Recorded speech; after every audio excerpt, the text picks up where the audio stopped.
El otro día estuvo en polémica en el bar, el programa de Yudica, de Mariano Yudica. Yo creo que se divirtió tanto que hasta casi se puso a llorar de la alegría. Un periodista de raza. Señor Carlos Campolongo, buen día, ¿cómo le va? Hola Rubén, muy buenos días. Como siempre, un placer encontrarte en el éter, como se decía antes. Y bueno, y saludo a través tuyo a todo tu equipo y audiencia. ¿Cómo anda, Carlito?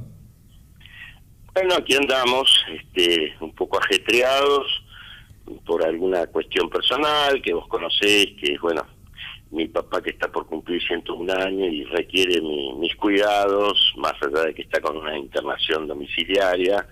Y bueno, son muchos años y obviamente por un lado tengo la afectividad de estar con él, pero por otro lado es una situación muy muy difícil porque está en cama y verlo de esa manera por supuesto que a mí me produce dolor y trato, por eso un poco vos iniciabas presentándome que el otro día visité el programa de televisión Polémica en el Bar. Bueno, trato de hacer algunas cosas que me distraigan un poco, ¿no es cierto? Más allá de que por ahí no es mi género es de exposición más seria, aunque en la vida privada tengo buen humor. No, eso sí, eso lo conozco y lo he visto, pero en un momento fue tanta la alegría de lo que había en esa mesa, que hasta se te llenaron los ojos de lágrimas, pero de no poder aguantar la risa de lo que estaba sucediendo.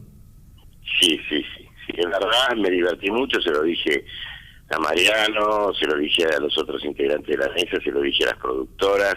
Creo que aún dentro del estilo que tiene Polémica en el Bar, la otra noche fue una noche como excepcional, digamos, porque era un derrame de alegría por todos lados, ¿viste?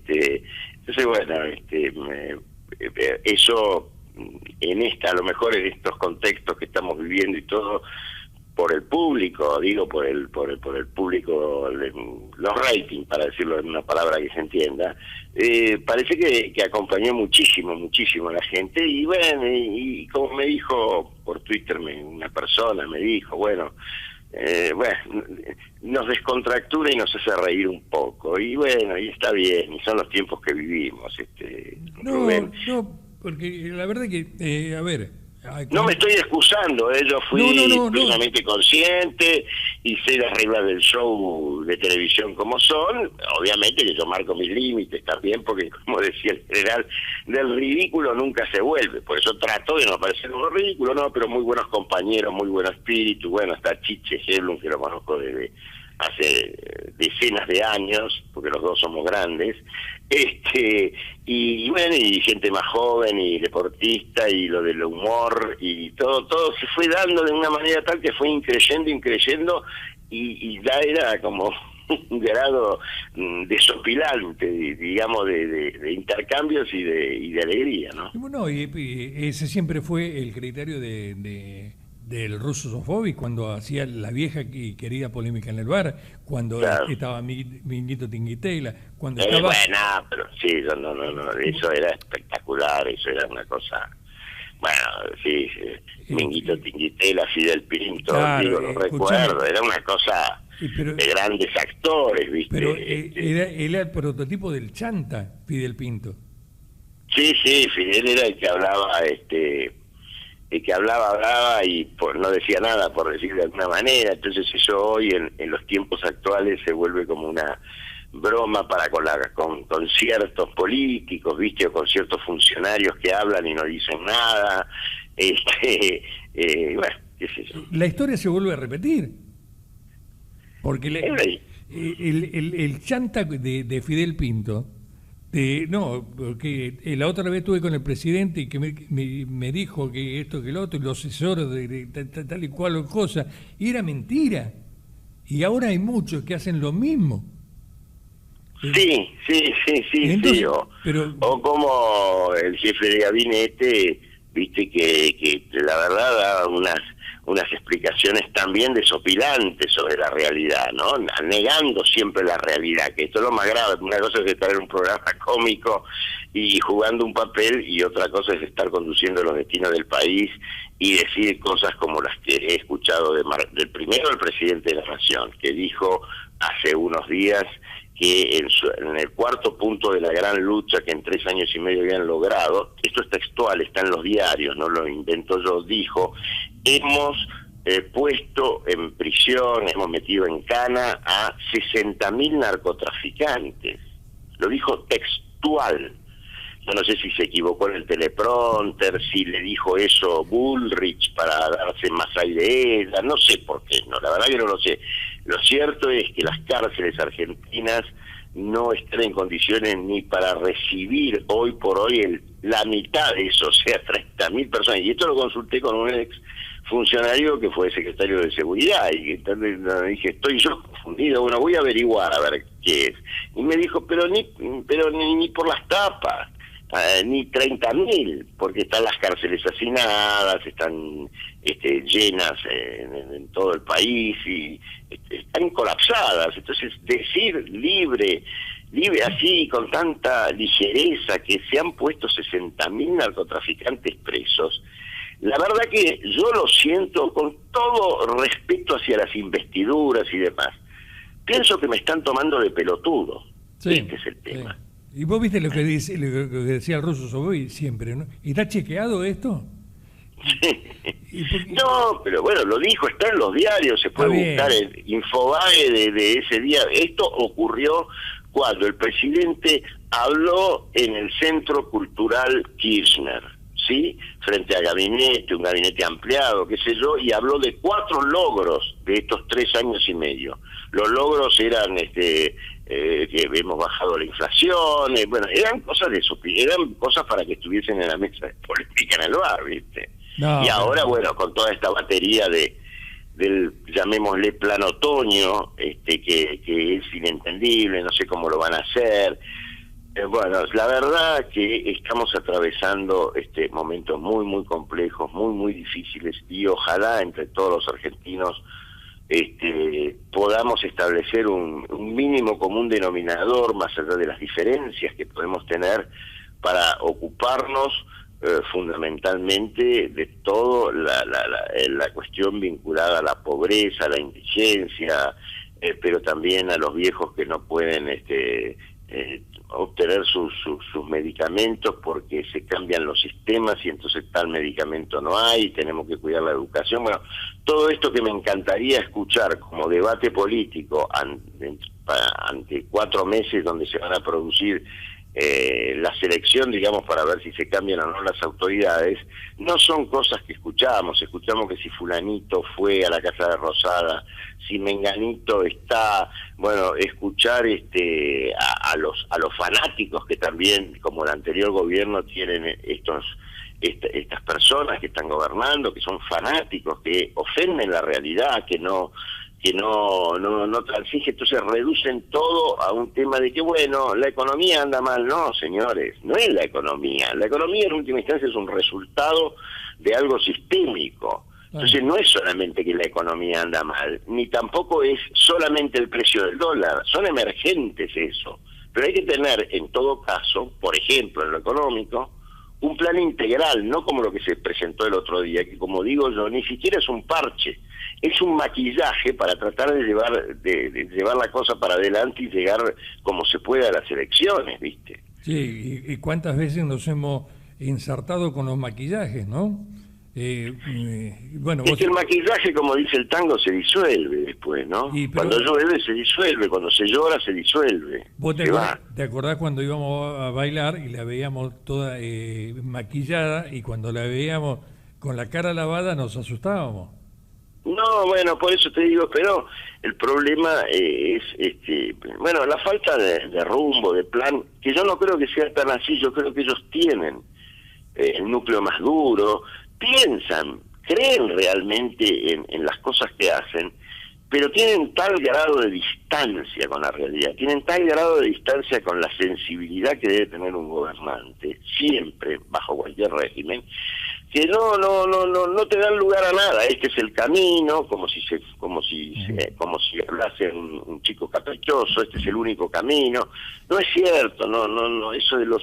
Entonces son los eslóganes comunes, más toda la influencia de lo que está de moda ahora, hasta el abuso, que es el llamado marketing político. Entonces se puede decir cualquier cosa porque nadie te va a controvertir. Bueno, es realmente muy implosionante todo este clima que estamos viviendo, y que, bueno, te insisto, desearía que como sea mínimamente tratemos de encarar un proyecto distinto, un proyecto integrador, un proyecto que no ahonde las diferencias de nuestra sociedad en todo sentido.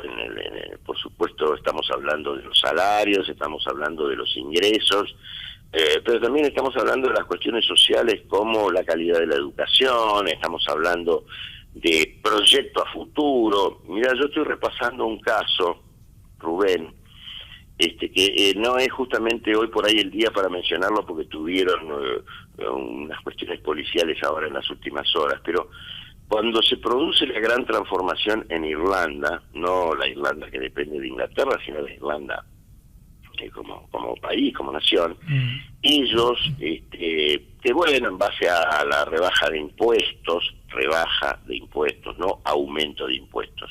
Yo me pregunto acá por qué no sacaron el IVA de una canasta familiar, y que eso ayudaría mucho más que todo esto que han hecho. Pero bueno, volviendo al ejemplo de Irlanda, el lema había sido ni un solo irlandés viviendo fuera de Irlanda. ¿Me das cuenta? ¿Te das cuenta? O sea, una prudente, ¿sí? Más allá de la globalización y todo, una prudente concepción de la pertenencia a la tierra, de la pertenencia a una nación, de la identidad que está presente en eso, ¿me entendés? Sí. Ahora, pero bueno, yo eso no lo veo, yo no lo veo cuando, qué sé yo, hay un presidente que sienta un perro en el sillón, mal llamado sillón de Rivadavia, no es, yo creo que nos está tomando el pelo. Si eso es tener humor, me parece que es, no quiero insistir porque no me gusta decir malas palabras por el aire, pero realmente es una cosa. Vos recordás esa fotografía, ¿no? Sí. Bueno, por eso si alguien pone un perro ahí, dice, se terminó todo.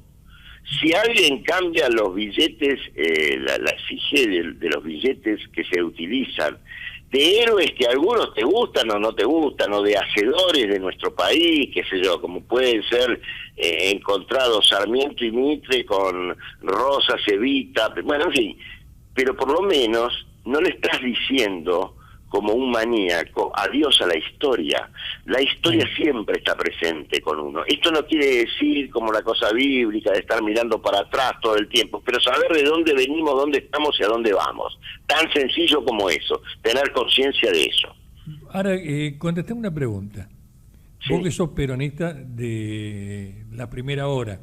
Sí, podemos decir de la segunda, porque la primera hora fueron fundacional, y en el 40, yo nací en el 47 y era chiquito. Bueno. Pero sí, podés llamarlo, sí, por lo menos en cuanto a sus principios, sigo pensando que están vigentes. O peronista histórico. Sí. En una nube está el general y Balbín. ¿Qué dirían de esto? No, creo que es muy buena la representación que vos hacés. Realmente volverían a llamar a la Unión de los Argentinos, ¿viste? Digo, yo creo que ese es un hecho, y lo repito siempre históricamente, más allá de que yo no soy un historiador, que aquel abrazo, que fue inclusive malinterpretado por alguna prensa porque sí, Balbín tuvo que saltar Gaspar Campos tenía dos entradas, una por Gaspar Campos y otra por la paralela de atrás, y Balbín tuvo que saltar una tapia para pasar a la casa donde estaba el general. Bueno, eso originó que algunos lo pusiesen a Balbín en un lugar ridículo que no se merecía, ¿viste? Dos adversarios, como lo dijo textualmente cuando lo despide el general Perón, Y hoy, dijo Balbín, vengo a despedir a un amigo. ¿Por qué? Porque esa generación se había dado cuenta de los enfrentamientos estériles. Todas las sociedades son conflictivas, pero ¿qué es la política? La política debe ofrecer caminos, herramientas, consensos, para que toda esa conflictividad propia de cualquier sociedad, los que tienen mucho quieren tener más, los que tienen poco cada vez quieren menos, bueno, toda esa conflictividad se traduzca en un accionar político. Entonces, ese abrazo, que yo lo presencié en Gaspar Campo, y después yo le hice una entrevista a don Ricardo Balbín, que anda por ahí, por YouTube, por qué sé yo,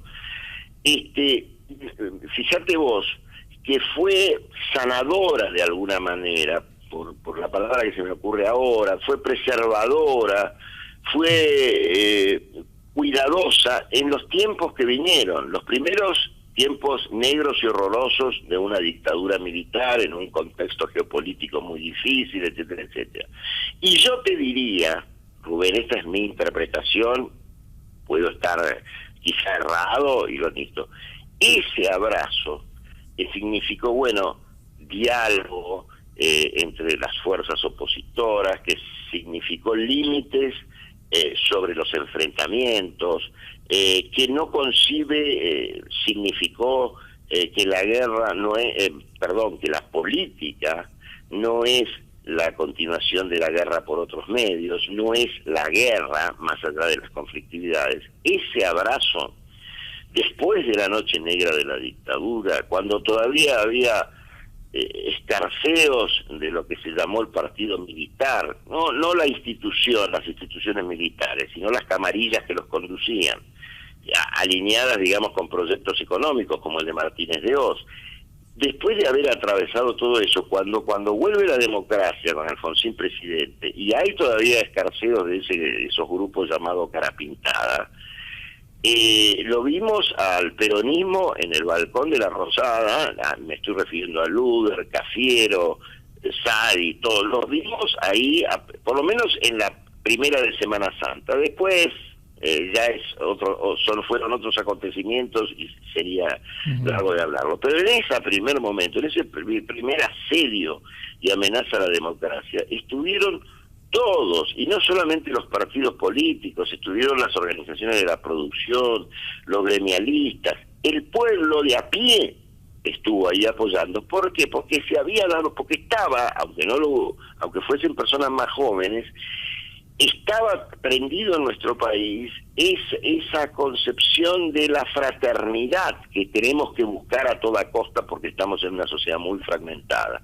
Era la fraternidad de una nación, era la fraternidad de un país, la fraternidad de una sociedad que quiere corregir las injusticias sociales, seguramente no las va a eliminar completamente, porque bueno, la vida es así, pero bueno, que se sufra menos en muchos casos, que se puedan generar horizontes de esperanza en las generaciones más jóvenes y no el desastre en algunos aspectos que estamos viendo hoy en dos sentidos. Las generaciones de los niños, ¿sí? O sea, ni trabajan ni estudian, no son todos, aclaro, estoy hablando de síntomas sociales. O el camino de tomar Ezeiza e irse del país. Por eso recurría al ejemplo que te estaba señalando de Irlanda. Ningún irlandés viviendo fuera de Irlanda. Hoy yo sé que eso es difícil, hay migraciones en Latinoamérica, hay mucha gente que viene de otros países, pero esto no implica que cuando vos gobernás tenés idea de a dónde querés ir. Estos que nos están gobernando ahora no tienen idea a dónde ir, salvo para algunos negocios particulares que tienen que ver con la energía, ¿sí? En la energía incluyo naturalmente el petróleo y todo, la electricidad, en donde están de los dos lados del mostrador. Lo estuvo Aranguren, lo está Nicolás Caputo, que es hermano y testaferro del presidente de la Nación, lo está Midlin, lo está Macri. Entonces, digo, hay una confusión entre el patrimonio público y el patrimonio privado. El patrimonio público, por ejemplo, acá en la ciudad lo están destrozando, no tiene ningún respeto, pero está bien, la gente se va a quedar con el paseo del sur, de la costanera, y se queda con el Metrobús. Está buenísimo eso. Ahora, están destruyendo toda una fisonomía. Andá a París a vender no sé qué predio, lo que circunda No. ¿viste? Bueno, ahí se juega la identidad de un país, se juegan en esas cosas también, el amor a la patria. Carlos, nosotros vimos mucho la transformación de Buenos Aires y el conurbano.